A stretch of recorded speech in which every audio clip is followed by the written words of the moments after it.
أعوذ بالله من الشيطان الرجيم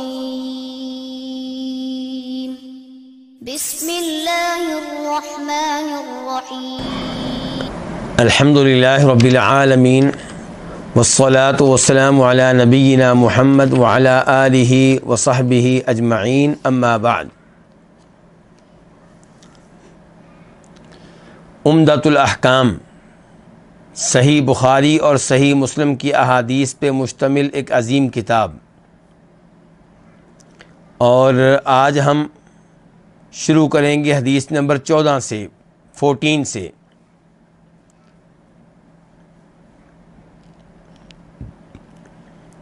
عن انس بن مالک رضی اللہ عنہ انہ قال کان رسول اللہ صلی اللہ علیہ وسلم يدخل الخلاء فأحمل أنا وغلام نحوی إداوة من ماء وعنزة فيستنجي بالماء۔ اس حدیث کو امام بخاری نے بھی روایت کیا اور امام مسلم نے بھی۔ بخاری شریف میں اس کا نمبر ہے 152 152، اور مسلم شریف میں اس کا نمبر ہے 271 271۔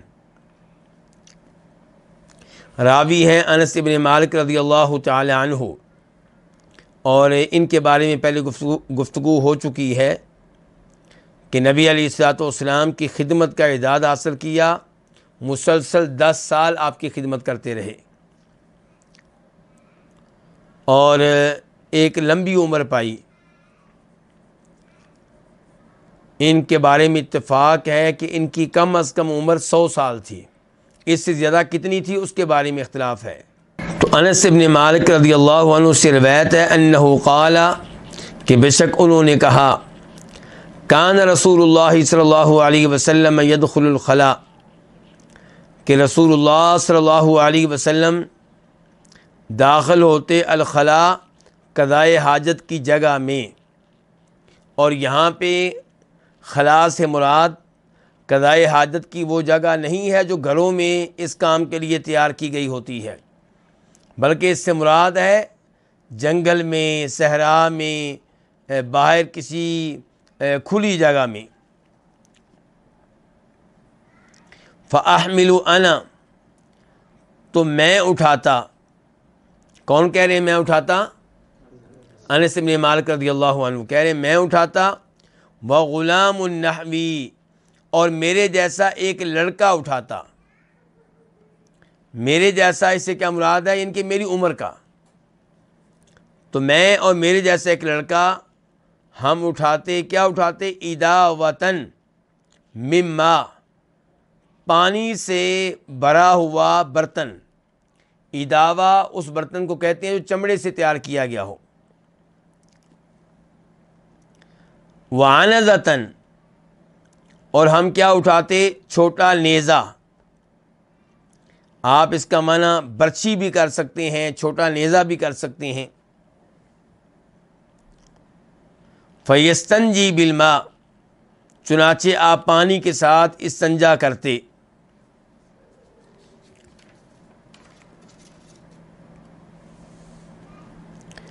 اس حدیث سے کیا مسائل معلوم ہوئے؟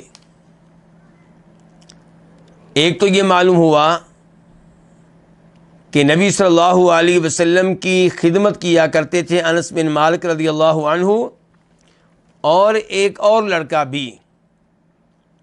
تو اس سے مسئلہ معلوم ہوا کہ بڑے لوگ چھوٹی عمر کے بچوں سے خدمت لے سکتے ہیں، اس میں کوئی حرج نہیں ہے۔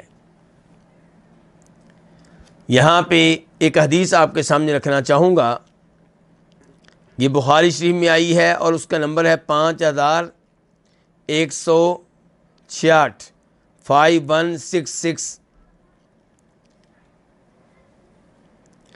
انس کہتے ہیں رضی اللہ تعالی عنہ کہ جب نبی علیہ الصلوۃ والسلام مدینہ تشریف لائے تو وہ 10 سال کے تھے۔ کون 10 سال کے تھے؟ انس بن مالک کہتے ہیں میری جو مائیں تھیں وہ مجھے مسلسل ترغیب دیتی رہتی تھیں کہ میں نبی علیہ الصلوۃ والسلام کی خدمت کروں۔ میری مائیں کتنی ہوتی ہیں جی؟ ایک یہ کہنے میری مائیں مجھے ترغیب دیتی رہتی تھیں کہ میں نبی علیہ الصلوۃ والسلام کی خدمت کروں، تو ماں تو ایک ہوتی ہے، اور ان کی ماں وہی ہیں جو مشہور ہیں کس نام سے؟ ام سلیم کے نام سے، بہت ہی عقل مند خاتون تھیں، ان کے کئی ایک واقعات آپ لوگوں نے پڑھے ہوں گے، سنے ہوں گے۔ تو ان کی مراد یہ ہے کہ میری والدہ، میری خالہ وغیرہ یہ سب مجھے ترغیب دیتی رہتی تھیں کہ میں نبی علیہ السلام کی خدمت کروں۔ فخدمتہ 10 سنین، کہتے ہیں میں نے 10 سال خدمت کی ہے نبی علیہ السلام کی، اور جب آپ فوت ہوئے ہیں تو میں 20 سال کا تھا۔ جب آپ مدینہ آئے ہیں تو میں 10 سال کا تھا، جب فوت ہوئے تو میں 20 سال کا تھا۔ تو 10 سال مسلسل خدمت کی ہے نبی کریم صلی اللہ علیہ وسلم کی۔ اور ایک اور حدیث میں کہتے ہیں کہ میں نے 10 سال آپ کی خدمت کی، آپ نے کبھی مجھے اف بھی نہیں کہا، اور نہ ہی کسی کام پہ کہا کہ تو نے یہ کام کیوں نہیں کیا۔ تو اس سے آپ اندازہ لگا سکتے ہیں نبی علیہ الصلوۃ والسلام کے عظیم اخلاق کا ایک بچے کے ساتھ، تو باقی لوگوں کے ساتھ آپ کا اخلاق کیا ہے، اس کا ایک ان کے اندازہ ہی لگایا جا سکتا ہے۔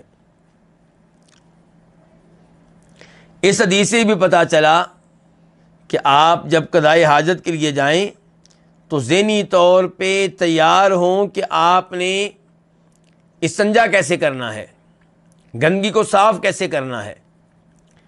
دیکھیں نبی علیہ السلام جاتے ہیں قضائے حاجت کے لیے تو ساتھ پانی لے کر جا رہے ہیں۔ انس بن مالک جا رہے ہیں، ان کے ہاتھ میں پانی ہے، لڑکا ہے ان کے ہاتھ میں پانی ہے یا برچی ہے، ان کے ایک کے پاس برچی ہے، دوسرے کے پاس پانی ہے۔ تو اس سے ہمیں یہ پتہ چلا کہ آپ قضائے حاجت سے پہلے اس چیز کی فکر کریں کہ میں نے جب قضائے حاجت سے اٹھنا ہے تو پاک ہو کر اٹھنا ہے، ایسا نہ ہو کہ میرے کپڑوں پہ، میرے جسم پہ کوئی پلید شے لگ جائے۔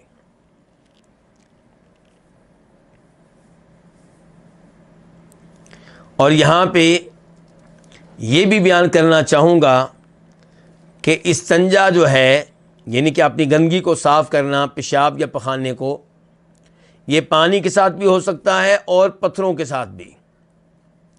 پتھروں کے ساتھ اگر گندگی صاف کرتے ہیں تو نبی علیہ السلام کی تعلیمات ہیں کہ کم از کم کتنے پتھر استعمال کریں؟ 3۔ اور موجودہ زمانے میں پتھروں کی جگہ پہ ٹیشو وغیرہ بھی استعمال کیے جا سکتے ہیں۔ افضل کیا ہے؟ علماء کرام لکھتے ہیں افضل یہ ہے کہ آپ پتھر بھی استعمال کریں اور بعد میں پانی بھی استعمال کریں، اور موجودہ حالات میں ہم کہہ سکتے ہیں کہ پہلے آپ ٹیشو استعمال کر لیں، بعد میں آپ پانی استعمال کر لیں، کیونکہ اس طرح گندگی مکمل طور پہ صاف ہو جائے گی۔ اور اللہ رب العزت نے مسجد قباء کے نمازیوں کی تعریف کی ہے قرآن کریم میں، تعریف کرتے ہوئے کہا ہے کہ فیہ رجال یحبون ان یتطہروا واللہ یحب المطہرین، کہ اس مسجد میں ایسے لوگ نماز پڑھتے ہیں جو طہارت کو بہت پسند کرتے ہیں، پاکیزگی کو بہت پسند کرتے ہیں، اور اللہ تعالیٰ ان لوگوں سے محبت کرتا ہے جو طہارت کا اہتمام کریں، پلید چیزوں سے بچنے کا اہتمام کریں، پلید چیزوں سے دور رہنے کا اہتمام کریں۔ اس آیت کی تفسیر میں وہ حدیث آتی ہے جس میں وضاحت ہے کہ مسجد قباء کے نمازی طہارت کا ڈبل اہتمام کیا کرتے تھے، پہلے پتھر استعمال کرتے، پتھروں سے گندگی صاف کرتے، بعد میں پانی استعمال کرتے۔ تو اس لیے اللہ رب العزت نے ان کی تعریف کی ہے۔ لیکن جائز ہے کہ آپ صرف پتھر استعمال کریں، جائز ہے کہ آپ صرف ٹیشو استعمال کریں، جائز ہے کہ آپ صرف پانی استعمال کریں، اور افضل یہ ہے کہ دونوں چیزیں استعمال کر لیں۔ اور اگر ایک چیز آپ نے استعمال کرنی ہے ان دونوں میں سے تو پھر کیا افضل ہوگا؟ پھر پانی افضل ہوگا۔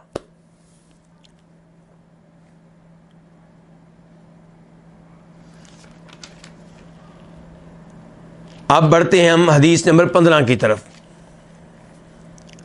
عن ابی قتادہ الحارث بن ربعی الانصاری رضی اللہ عنہ ان النبی صلی اللہ علیہ وسلم قال لا يمسكن احدكم ذكره بيمينه وهو يبول ولا يتمسح من الخلاء بيمينه ولا يتنفس فی الاناء، اس حدیث کو روایت کیا امام بخاری نے، بخاری شریف میں اس کا نمبر ہے 153 153، اور امام مسلم نے، اور وہاں پہ نمبر ہے 267 267۔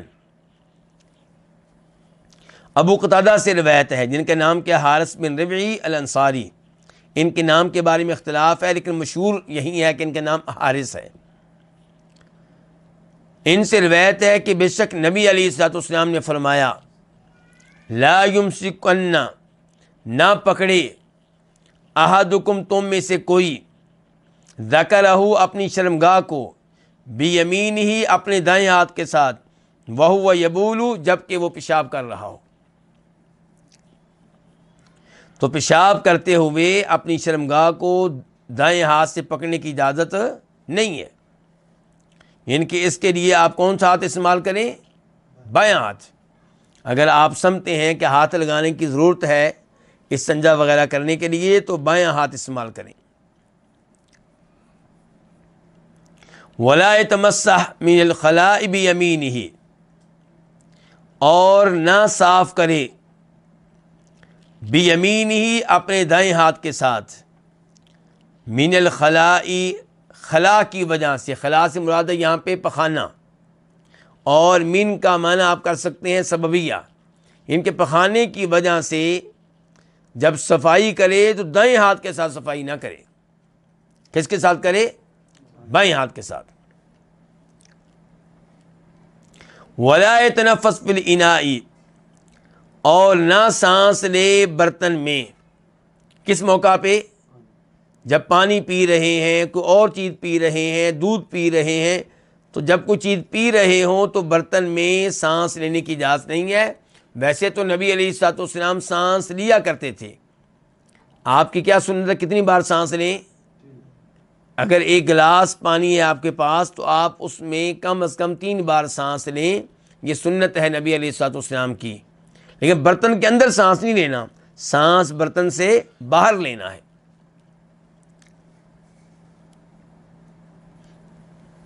تو یہ حدیث بھی بڑی عظیم ہے۔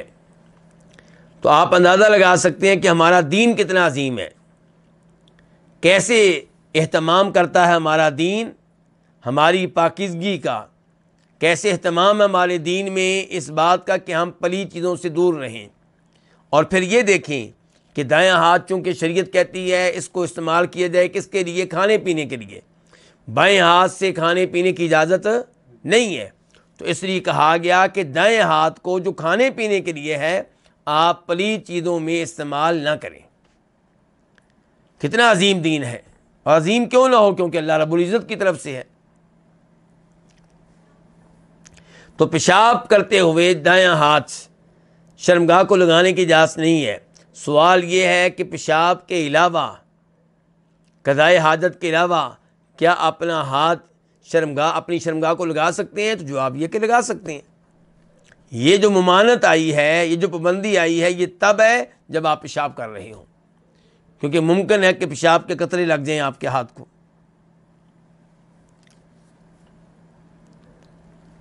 اور ایسے ہی جب آپ استنجا کر رہے ہوں خصوصاً پخانہ سے، تو تب بھی دائیں ہاتھ استعمال کرنے کی اجازت نہیں ہے۔ اور پھر یہ کہا گیا کہ جب آپ پانی پی رہے ہیں تو برتن کے اندر سانس لینے کی اجازت نہیں ہے۔ اس سے بھی ہمارے دین کی عظمت کا پتہ چلتا ہے۔ آج آپ کی سائنس بتا رہی ہے کہ پانی پیتے ہوئے جب آپ سانس لیں گے تو برتن کے اندر آپ کے کئی ایسے جراثیم جائیں گے جو نقصان دہ ہوں گے ان لوگوں کے لیے جو آپ کے بعد اس برتن میں پانی پئیں گے، بلکہ آپ کے لیے بھی نقصان دہ ثابت ہو سکتے ہیں۔ تو آپ علیہ الصلوۃ والسلام نے یہ تعلیمات ہمیں دیں اس زمانے میں جب کوئی سائنسدان نہیں تھا، کوئی سائنسی لیبارٹری نہیں تھی، کوئی باقاعدہ میڈیکل کی تعلیم نہیں تھی۔ تو پتہ چلا کہ یہ دین کس کی طرف سے ہے؟ اللہ رب العزت کی طرف سے ہے۔ یہ تعلیمات بتا رہی ہیں کیونکہ یہ تعلیمات اللہ کے علاوہ کہیں اور سے نہیں آ سکتی۔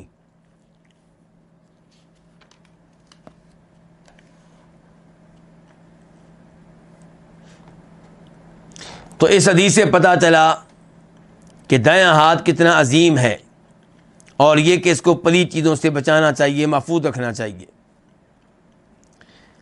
اس کے بعد حدیث نمبر 16 عن عبداللہ بن عباس رضی اللہ عنہما قال، روایت ہے عبداللہ بن عباس رضی اللہ عنہما سے، وہ کہتے ہیں، عبداللہ بن عباس کیا لگتے ہیں؟ نبی علیہ الصلوۃ والسلام کے چچا کے، آپ کے چچا عباس کے بیٹے ہیں۔ عباس آپ کے ان چچاؤں میں سے ایک ہیں جو مسلمان ہوئے، اور نبی علیہ السلام ان کی بڑی عزت کرتے تھے۔ تو ان کے بیٹے ہیں عبداللہ بھی، فضل بن عباس بھی، قسم بن عباس بھی، یہ سب مسلمان ہیں۔ اور عبداللہ بن عباس نبی علیہ السلام کے زمانے میں بچے تھے، لیکن یہ بھی علم کا بہت اہتمام کرتے تھے، احادیث لینے کا بہت اہتمام کرتے تھے۔ ایک بار انہوں نے اسپیشلی ایک رات گزاری ہے اپنی خالہ میمونہ رضی اللہ عنہا کے گھر میں۔ میمونہ ان کی خالہ ہے، ام المؤمنین میمونہ جو ہماری ماں ہے۔ تو اس سے کیا پتہ چلا کہ نبی علیہ الصلوۃ والسلام اپنے چچا عباس کے ہم زلف بھی ہیں۔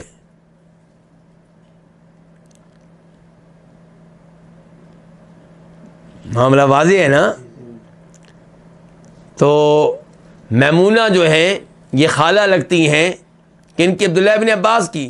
تو عبداللہ بن عباس نے اسپیشلی ایک رات گزاری اپنی خالہ کے گھر، وہ والی رات جس رات ان کے گھر میں آنا تھا نبی علیہ الصلوۃ والسلام نے، تاکہ دیکھ سکیں کہ رات نبی علیہ السلام کے معمولات کیا ہیں، کیسے سوتے ہیں، کیسے تہجد کی نماز کے لیے اٹھتے ہیں، کیسے وضو کرتے ہیں، اور نماز شروع کرنے سے پہلے، وضو کرنے سے پہلے کیا دعائیں پڑھتے ہیں۔ یہ سب کچھ عبداللہ بن عباس نے بڑی باریک بینی سے دیکھا اور اسے ہم تک منتقل کیا، پہنچایا۔ یہ عبداللہ بن عباس ہیں جو تفسیر کے ماہر ہیں۔ صحابہ کرام میں سب سے زیادہ تفسیر کے معاملے میں جن کی روایات ہمیں ملتی ہیں، جن کے اقوال ملتے ہیں، وہ کون؟ عبداللہ بن عباس۔ حالانکہ دیگر صحابہ کرام کے مقابلے میں کیا ہیں؟ بچے ہیں، لیکن انہیں ملی ہے دعا کس کی؟ نبی صلی اللہ علیہ وسلم کی۔ اور وہ دعا بھی کیسے ملی تھی؟ وہ بھی خدمت کے ذریعے ملی تھی۔ بڑوں کی خدمت کریں، علماء کی خدمت کریں۔ اس حدیث کی، ان احادیث کی وضاحت میں لکھا ہے علماء نے کہ ان احادیث سے پتہ چلا کہ علماء کی اور نیک لوگوں کی کیا کرنی چاہیے؟ خدمت کرنی چاہیے۔ عبداللہ ابن عباس جس رات رہے ہیں اپنی خالہ میمونہ کے گھر میں، جب نبی علیہ السلام اٹھے تو انہوں نے کیا کیا؟ ابھی اللہ کے رسول صلی اللہ علیہ وسلم قضائے حاجت کر رہے تھے، تو انہوں نے پہلے سے آپ کے وضو کے لیے پانی کا اہتمام کیا۔ نبی علیہ السلام جب آئے تو آپ نے پوچھا سیدہ میمونہ سے کہ یہ پانی کا اہتمام کس نے کیا ہے؟ تو انہوں نے بتایا کہ پانی کا اہتمام عبداللہ نے کیا ہے۔ تو آپ علیہ السلام نے اس موقع پہ دعا دی تھی، اللہم فقہہ فی الدین وعلمہ التأویل، اے اللہ اس بچے کو دین کا فقیہ بنا دے، دین کا عالم بنا دے، اور قرآن کا مفسر بنا دے۔ دعا دیکھیے، اس دعا کے ذریعے میں اور آپ اپنی اولاد کے معاملے میں اپنی ترجیحات کو طے کر سکتے ہیں۔ نبی علیہ السلام نے عبداللہ بن عباس کے بارے میں یہ دعا نہیں کی، یا اللہ اس کو بہت بڑا تاجر بنا دے، بہت بڑا سائنسدان بنا دے، بہت بڑا طبیب بنا دے۔ طبیب تو اس زمانے میں بھی لوگ ہوتے تھے۔ کیا دعا دی ہے؟ اے اللہ اس بچے کو دین کا فقیہ، دین کا عالم بنا دے۔ کیا فائدہ آپ کے اس بیٹے کا جس کو آپ نے ڈاکٹر بنا لیا، جس کو آپ نے سائنسدان بنا لیا، جس کو آپ نے بہت بڑا تاجر بنا دیا، لیکن اسے یہ نہیں پتا کہ میرے رب کے حقوق کیا ہیں میرے اوپر، میرے رب کے نام کیا ہیں، میرے رب کی صفات کیا ہیں۔ اسے یہ نہیں پتا کہ میں نے والد صاحب کی نماز جنازہ کیسے پڑھنی ہے، نماز جنازہ میں دعائیں کون سی پڑھنی ہیں۔ اس کو یہ نہیں پتا کہ میرے والد صاحب فوت ہو چکے ہیں، میں نے ان کو غسل کیسے دینا ہے، کیونکہ دوسرے لوگ غسل دیں گے تو والد صاحب کے کئی ایسے عیب ہیں جن پہ ان کی نگاہ پڑے گی، کیوں نہ غسل میں خود دوں تاکہ میں پردہ ڈال لوں اپنے والد صاحب کے اوپر۔ تو اللہ کے نبی علیہ السلام نے کیا دعا دی ہے؟ اللہم فقہہ فی الدین وعلمہ التأویل۔ یہ دعا کرنی چاہیے مجھے اور آپ کو اپنے بچے کے لیے، اور صرف دعا نہیں، آج کل یہ بھی لوگوں کا بڑا عجیب معاملہ ہے، کیا نماز نہیں پڑھیں گے اور آپ کے پاس آ کے کیا کہیں گے، مولوی صاحب میں بھی نماز نہیں پڑھتا، بچے بھی نہیں پڑھتے، ہمارے لیے دعا کر دیں۔ ہمت نہیں کرنی، وضو کے لیے اٹھنا نہیں ہے، دعا کرنی ہے، وہ بھی ڈیوٹی کس کی؟ مولوی صاحب کی۔ تو آپ اپنے بچوں کو پہلے دین کے علم کے لیے، دین کا علم حاصل کرنے کے لیے بھیجیں، عالم دین کے پاس، مسجد کے قاری صاحب کے پاس، کسی مدرسے میں، کسی دینی ادارے میں، اس کے ساتھ ساتھ دعائیں کریں۔ تو یہ ہے عبداللہ ابن عباس، تفسیر کے امام ہیں، کہتے ہیں۔ اور اہم بات یہ ہے کہ جناب عمر فاروق رضی اللہ عنہ عبداللہ ابن عباس کو بٹھایا کرتے تھے کس میں؟ اپنی مجلس شورا میں، اپنی پارلیمنٹ میں۔ عبداللہ ابن عباس کہتے ہیں کہ جناب عمر فاروق کی مجلس شورا میں سب لوگ وہ تھے جو قرآن کے بڑے بڑے قاری تھے، جو قرآن کے عالم تھے۔ اور آج کیا سوچ بن گئی میری اور آپ کی کہ عالم دین جو ہے وہ حکومت نہیں کر سکتا۔ تو عبداللہ ابن عباس کو جناب عمر فاروق بڑے بڑے صحابہ کرام میں بٹھاتے، 60 سال کے صحابہ کرام، 70 سال کے صحابہ کرام۔ تو ایک دفعہ اس موضوع پہ بات ہوئی، صحابہ کرام نے کہا کہ یہ تو بچہ ہے جسے آپ ہمارے ساتھ بٹھاتے ہیں، اس کی عمر کے تو ہمارے اپنے بچے ہیں، یعنی کہ جاننا چاہ رہے ہیں کیوں بٹھاتے ہیں آپ ان کو ہمارے ساتھ؟ تو کہا اس لیے کہ علم کی وجہ سے ان کا مقام و مرتبہ ہے۔ عبداللہ بن عباس سے روایت ہے، کہتے ہیں مر النبی صلی اللہ علیہ وسلم بقبرین، نبی علیہ السلام گزرے 2 قبروں کے پاس سے۔ اور بخاری کی ایک اور روایت میں ہے کہ آپ نے ان قبروں سے 2 انسانوں کی آواز سنی۔ کیا مطلب؟ کہ ان کو کیا ہو رہا تھا؟ عذاب ہو رہا تھا۔ فقال، تو آپ نے کہا انہما لیعذبان، یقیناً ان دونوں کو عذاب دیا جا رہا ہے، یعنی کہ اس میں کوئی شک و شبہ نہ کرے، میں پکی بات بتا رہا ہوں کہ ان دونوں کو عذاب دیا جا رہا ہے۔ اور ان الفاظ سے کیا پتہ چلا کہ قبر کا عذاب ایک حقیقت ہے، قبر کا عذاب برحق ہے۔ بہت سے مسلمان ایسے ہیں جو قبر کے عذاب کو تسلیم نہیں کرتے، قبر کے عذاب کو نہیں مانتے، جبکہ ان کا یہ عقیدہ قرآن کے بھی خلاف ہے اور نبی علیہ الصلوۃ والسلام کی احادیث کے بھی خلاف ہے۔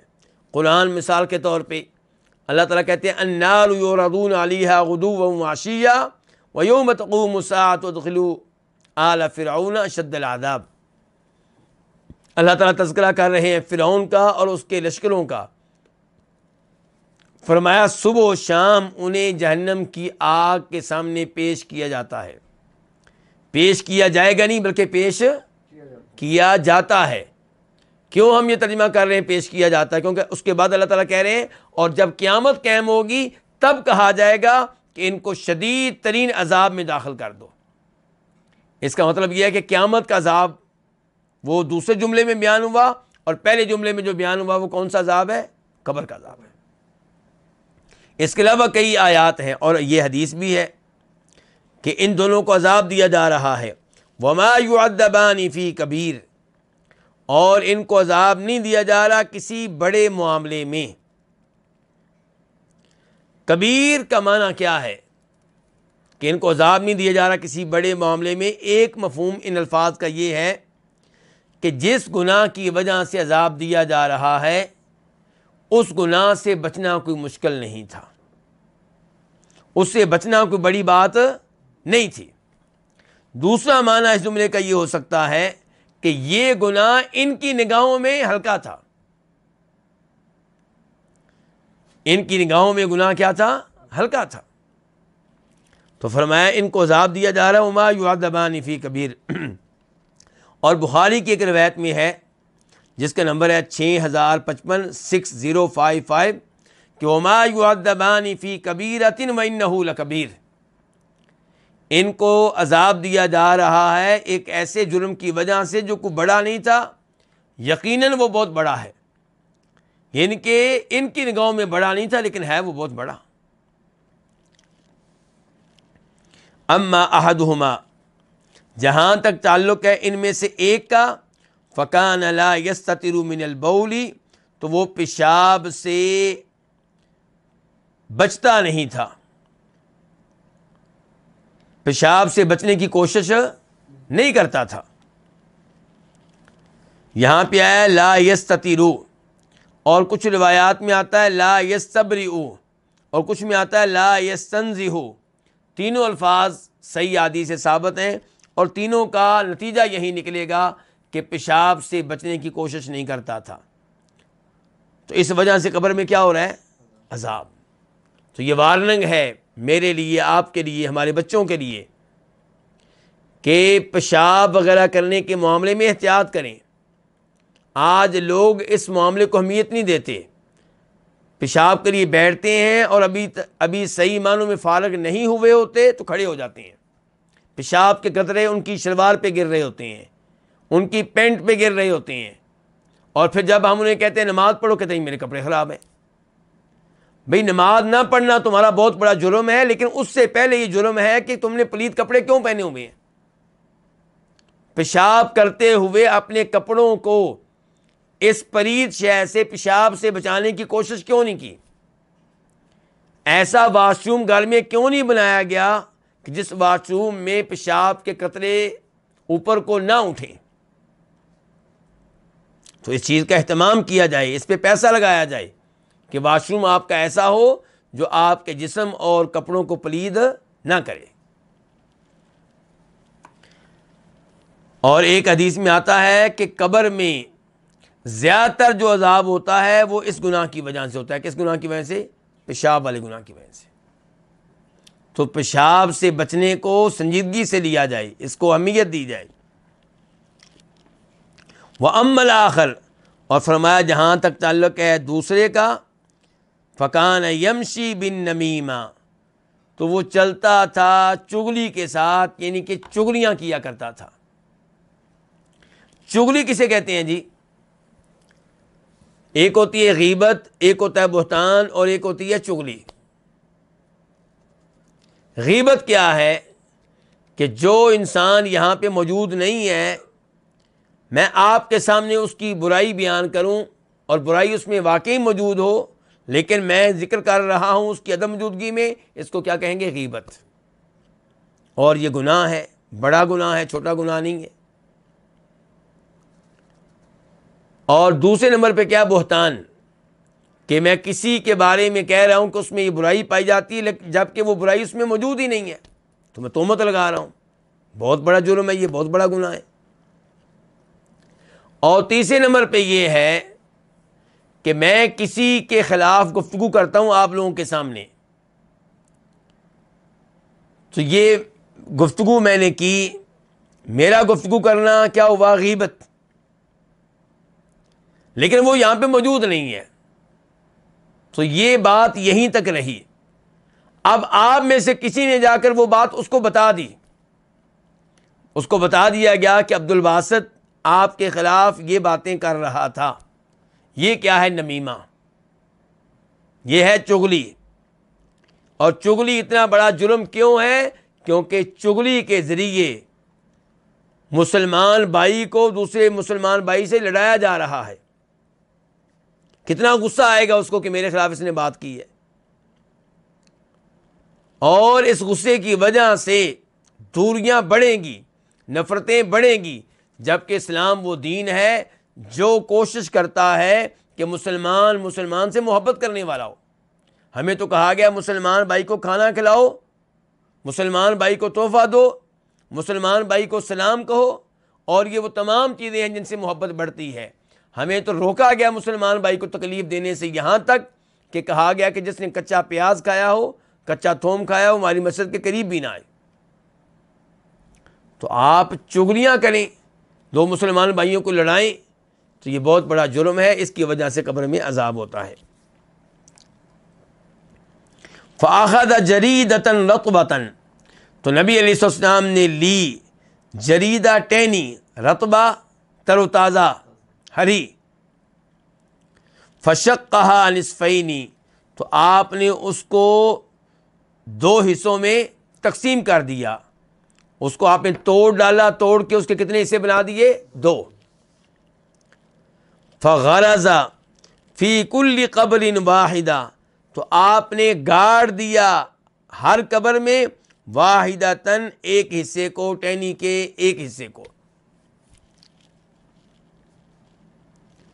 فقالوا، تو انہوں نے کہا، کنہوں نے؟ صحابہ کرام نے، یا رسول اللہ، اللہ کے رسول، لما فعلت ھذا، آپ نے یہ کام کیوں کیا ہے؟ ان قبروں پہ کھجور کی ٹہنی آپ نے کیوں گاڑی ہے؟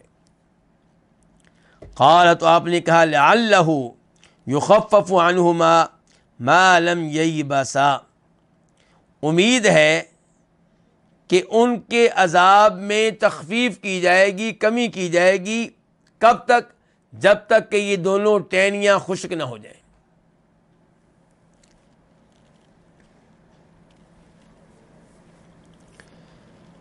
اس سے ایک تو پتہ چلا کہ نبی علیہ الصلوۃ والسلام کتنے مہربان تھے اس امت پہ، کہ آپ نے، حالانکہ وہ دو قبر والے آپ کے رشتہ دار نہیں ہیں، لیکن آپ نے اہتمام کیا ہے تاکہ ان کی عذاب میں کچھ کمی ہو جائے۔ اور یہاں پہ یہ بھی دیکھیے کہ عذاب مکمل ختم نہیں ہوا، عذاب میں تخفیف، اور وہ بھی ایک مخصوص مدت تک، جب تک کہ وہ ٹہنیاں خشک نہ ہو جائیں۔ تو یہ کمال کس کا ہے؟ ٹہنیوں کا کمال ہے یا کسی اور چیز کا کمال ہے؟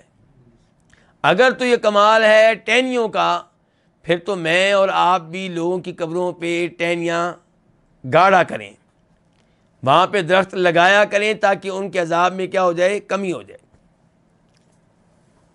اور اگر یہ کمال ہے نبی علیہ السلام کی دعا کا، آپ کی شفاعت کا، تو پھر ظاہر ہے کہ ہم یہ کام نہیں کریں گے۔ تو پھر سوال پیدا ہوگا، پھر آپ نے ٹہنیاں کیوں لگائی تھیں؟ ٹہنیاں اس لیے لگائی تھیں کہ یہ مدت ہے، کب تک عذاب میں کمی رہے گی؟ جب تک کہ یہ ٹہنیاں تر و تازہ ہیں، خشک نہیں ہو جاتی۔ کئی لوگ یہ کہتے ہیں کہ آپ نے ٹہنیاں اس لیے لگائی تھیں کہ ٹہنیاں اللہ کی تسبیح بیان کرتی ہیں، جب تک وہ تسبیح بیان کرتی رہیں گی عذاب میں کمی رہے گی۔ ہم نے پوچھا بھی کیا دلیل ہے کہ ٹہنیاں تسبیح بیان کرتی ہیں؟ کہا قرآن۔ کون سی آیت؟ کہنے لگے سورہ بنی اسرائیل 15واں سپارہ، وَإِن مِّن شَيْءٍ إِلَّا يُسَبِّحُ بِحَمْدِهِ وَلَٰكِن لَّا تَفْقَهُونَ تَسْبِيحَهُمْ، ہر چیز اللہ کی تسبیح بیان کر رہی ہے، ساتھ ساتھ اللہ کی حمد و ثنا بیان کر رہی ہے، لیکن تم ان کی تسبیح کو سمجھتے نہیں ہو۔ تو ہم کہتے ہیں کہ اگر مسئلہ تسبیح بیان کرنے کا تھا کہ ٹہنی تسبیح بیان کر رہی ہے اس لیے عذاب میں کمی ہوئی ہے، تو پھر ٹہنی لگانے کی کیا ضرورت ہے؟ ہر چیز بیان کرتی ہے، قبر کی مٹی بھی تو بیان کرتی ہے تسبیح۔ جس مٹی پہ وہ لیٹا ہوا ہے، میت لیٹی ہے، وہ بھی تسبیح بیان کر رہی ہے، تو وہاں سے پیدا کیوں نہیں ہوا؟ ٹہنی تو دور ہے، اندر کی مٹی۔ تو پتہ چلا معاملہ تسبیح کا نہیں ہے، معاملہ ہے اللہ کے نبی کی دعا کا صلی اللہ علیہ وسلم۔ اور ٹہنیاں کیا تھیں؟ علامت تھیں، وقت بتا رہی تھیں کب تک عذاب میں کمی رہے گی۔ تو اس لیے میرا اور آپ کا کسی قبر پہ ٹہنیاں لگانا اور اس پہ پھول رکھنا یہ درست نہیں ہے، یہ چیزیں نبی علیہ الصلوۃ والسلام اور صحابہ کرام سے ثابت نہیں ہیں۔ اور پھر ایک اور بات ذہن میں رکھنی چاہیے، آپ کو تو وحی کے ذریعے پتہ چل گیا کہ قبر والوں کو عذاب ہو رہا ہے، مجھے اور آپ کو کیسے پتہ چلے گا؟ بلکہ میں اور آپ قبر کے اوپر ٹہنی لگا کے لوگوں کو یہ پیغام دے رہے ہیں کہ اس قبر والے کو عذاب ہو رہا ہے۔ اگر مجھے اور آپ کو فکر ہے میت کی تو دعا کریں اس کے لیے، اس کی قبر پہ کھڑے ہو کے اس کے لیے دعا کریں کہ یا اللہ اس کے گناہ معاف کر دے، یا اللہ اس پہ رحم فرما، یا اللہ اسے عذاب قبر سے محفوظ فرما، یا اللہ اسے عذاب جہنم سے محفوظ رکھنا، یا اللہ اس کی قبر کشادہ کر دے، اس کی قبر منور کر دے، یہ دعائیں کریں۔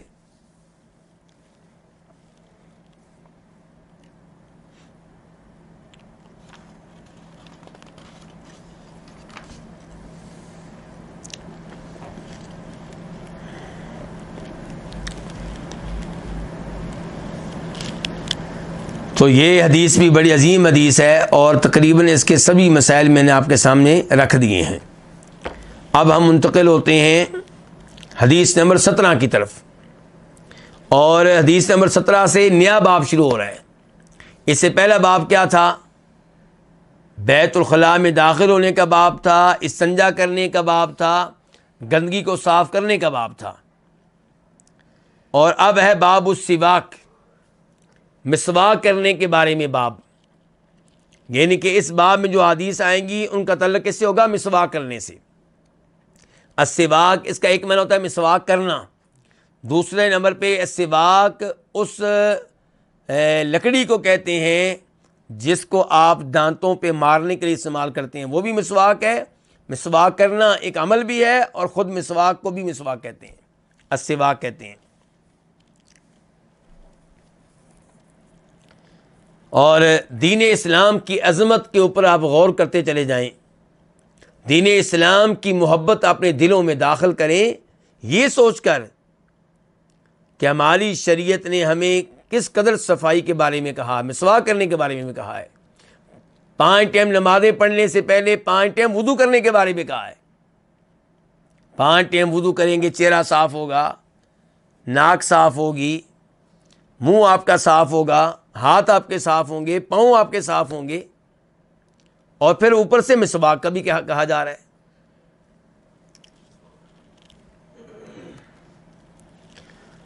عن ابی ہریرہ رضی اللہ عنہ، روایت ہے کس سے؟ جناب ابو ہریرہ سے۔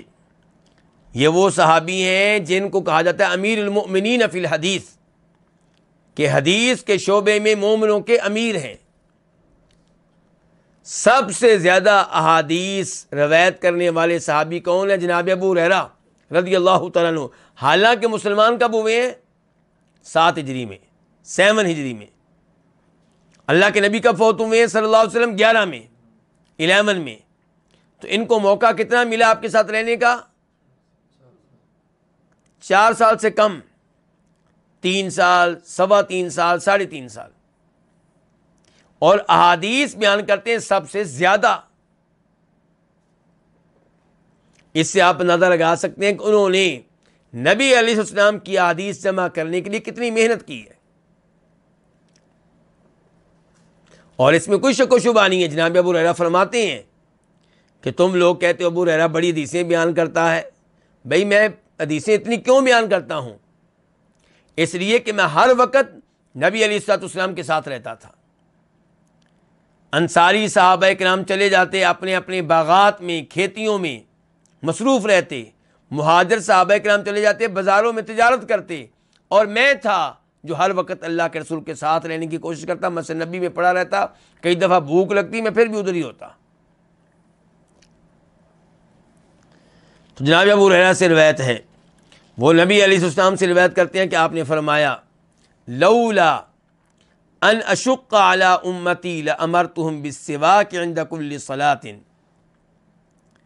اگر یہ بات نہ ہو کہ میں اپنی امت کو مشقت میں ڈال دوں گا، میری امت مشقت میں پڑ جائے گی، اگر یہ بات نہ ہو تو لامرتهم، تو میں ضرور ان کو حکم دوں بالسواک کی مسواک کرنے کا، عند کل صلاۃ، ہر نماز کے موقع پہ۔ متفق علیہ، اس حدیث پہ اتفاق ہے امام بخاری اور امام مسلم دونوں کا۔ بخاری شریف میں اس حدیث کا نمبر ہے 887 887، اور مسلم شریف میں اس کا نمبر ہے 252 252۔ تو اس حدیث سے بھی پتہ چلا نمبر 1 کہ ہمارا دین بہت عظیم ہے، وہ ہماری طہارت کا اہتمام یعنی کہ مسواک کے ذریعے بھی کر رہا ہے، ہمارے دانتوں کی حفاظت، ہماری زبان کی حفاظت، اور دوسرے مسلمان جو ہمارے دائیں بائیں رہتے ہیں ان کی بھی حفاظت۔ ان کی کیسے حفاظت؟ کہ ہم سے ان کو بدبو نہ آئے، ہماری بیگم کو ہم سے بدبو نہ آئے، ہمارے بچوں کو ہم سے بدبو نہ آئے، ہمارے دوست احباب آپس میں ہمارے ساتھ کام کرنے والے انہیں ہم سے بدبو نہ آئے۔ اس لیے شریعت بار بار کیا کہتی ہے؟ مسواک کیا جائے، بلکہ فرشتوں کو ہم سے بدبو نہ آئے۔ تو اس لیے مسواک کرنے کا حکم دیا جا رہا ہے. لیکن آپ کہہ رہے ہیں کہ چونکہ امت مشقت میں پڑ جائے گی اس لیے میں حکم نہیں دے رہا. اگر مجھے یہ خوف نہ ہوتا کہ میری امت میرے اس آرڈر سے کہ مسواک کیا کرو ہر نماز کے وقت مشقت میں پڑ جائے گی، اگر یہ بات نہ ہوتی تو میں آرڈر دے دیتا. تو جہاں اسلام کی عظمت کا پتہ چلا، اسلام کی طہارت کا پتہ چلا، وہاں پتہ چلا کہ نبی علیہ الصلوۃ والسلام اپنی امت کا کتنا خیال رکھنے والے تھے. ایک طرف آپ چاہتے ہیں کہ میری امت کے لوگ مسواک کریں، صفائی کا اہتمام کریں، طہارت کا اہتمام کریں، اور دوسری جانب حکم نہیں دے رہے، ترغیب دے رہے ہیں. حکم کیوں نہیں دیا؟ کہ حکم دوں گا تو مسواک کرنا فرض ہو جائے گا، اور ہر نماز کے موقع پہ مسواک کرنا کئی لوگوں کے لیے مشکل ہوگا.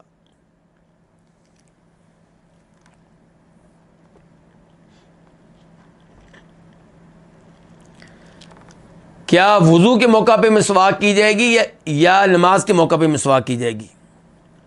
جو حدیث ابھی ہم نے پڑھی ہے اس میں کیا کہا جا رہا ہے؟ نماز کے موقع پہ مسواک کرنا.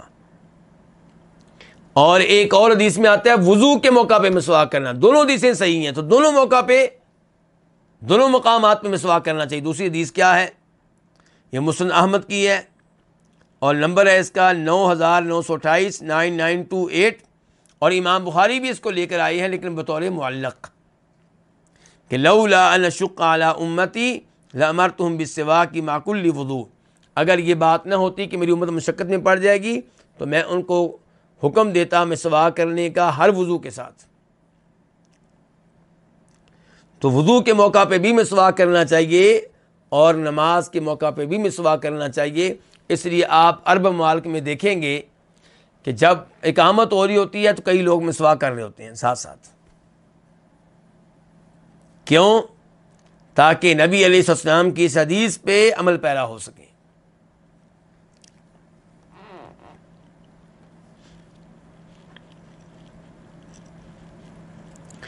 یہاں سے اس حدیث سے ہمیں ایک اصول بھی معلوم ہوا. وہ کیا ہے؟ کہ کسی کام کا فائدہ ہے، ایک لحاظ سے اس میں فائدہ ہے، دوسرے لحاظ سے اس کے کئی نقصانات ہیں. تو آپ پھر کس پہلو کو ترجیح دیں گے، مقدم کریں گے، کس کا خیال کریں گے؟ کیا آپ اس کے فوائد کا اعتبار کریں گے یا اس کے نقصانات کا اعتبار کریں گے؟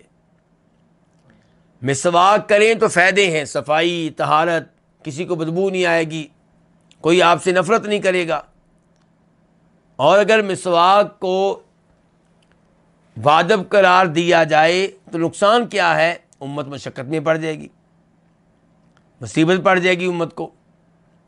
تو اس لیے آپ نے ترغیب دی ہے، اس کو فرض اور واجب قرار نہیں دیا. اس کا مطلب یہ ہے کہ آپ نے دیکھا ہے اس چیز کی طرف کہ امت کو نقصان سے، مشقت سے محفوظ رکھا جائے.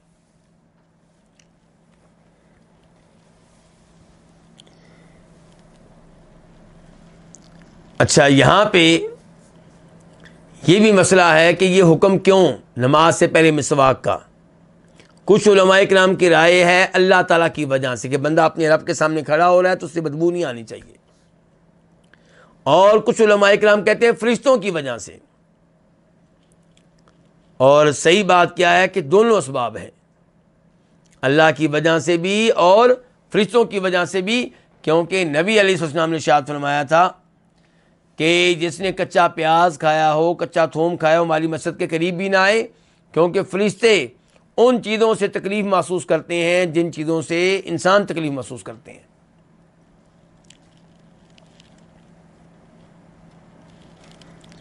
اب ہم بڑھتے ہیں حدیث نمبر 18 کی طرف. الحدیث الثامن عشر، حدیث نمبر 18، عن حذیفہ بن الیمانی رضی اللہ عنہما قال. یہاں پہ راوی کون ہے؟ حذیفہ بن یمان. یہ خود بھی صحابی ہیں، ان کے والد بھی صحابی تھے، اور ان کے والد مسلمانوں کے ہاتھوں شہید ہوئے ہیں غلطی سے. یعنی کہ مسلمانوں نے جب کافروں پہ حملہ کیا تو ان کی طرف ان کی توجہ نہیں گئی کہ یہ تو بیچ میں مسلمان ہیں. احد کی لڑائی میں تو ان پہ وہ حملہ کر بیٹھے، جبکہ حذیفہ روک رہے تھے، میرے والد صاحب ہیں، میرے والد صاحب ہیں. لیکن لڑائی کی شدت میں ان لوگوں کو سمجھ نہیں آئی صورتحال کی، تو انہوں نے ان کے والد صاحب کو شہید کر دیا۔ حذیفہ بن یمان وہ صحابی ہیں جن کو رازدان رسول بھی کہا جا سکتا ہے صلی اللہ علیہ وسلم۔ منافقین کے بارے میں آپ نے ان کو بتایا ہوا تھا۔ جناب عمر فاروق ان سے کہا کرتے تھے حذیفہ، اور دھیان سے کہیں میرا نام تو نہیں ہے اس فہرست میں۔ تو حذیفہ بن یمان سے روایت ہے، کہتے ہیں کان رسول اللہ صلی اللہ علیہ وسلم اذا قام من اللیل، کہ نبی علیہ الصلوۃ والسلام جب اٹھتے من اللیل رات کو، کس کام کے لیے؟ تہجد پڑھنے کے لیے، نفل پڑھنے کے لیے۔ تو جب آپ رات کو اٹھتے یشوس فاہ بالسواکی، تو اپنے منہ کو ملتے کس کے ذریعے؟ مسواک کے ذریعے۔ منہ کو صاف کرتے کس کے ذریعے؟ مسواک کے ذریعے۔ دیکھ لیجئے کتنا اہتمام ہے۔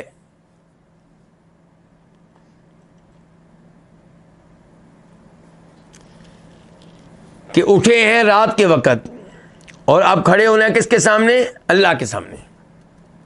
تو اس موقع پہ بھی آپ مسواک کر رہے ہیں، اور مسلم شریف کی صحیح حدیث ہے، جب آپ گھر میں داخل ہوتے تھے تو پہلا کام مسواک کرتے تھے۔ گھر میں داخل ہو کے پہلا کام آپ کیا کرتے تھے؟ مسواک کرنا۔ بندوں کے لحاظ سے بھی مسواک، اللہ کے لحاظ سے بھی مسواک۔ تو یشوسو کا معنی کیا ہوتا ہے؟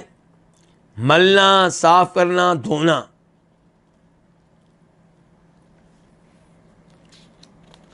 تو اس سے پتہ چلا کہ جس موقع پہ یہ خطرہ ہو کہ بدبو آئے گی، اس موقع پہ مزید مسواک کا اہتمام کرنا چاہیے۔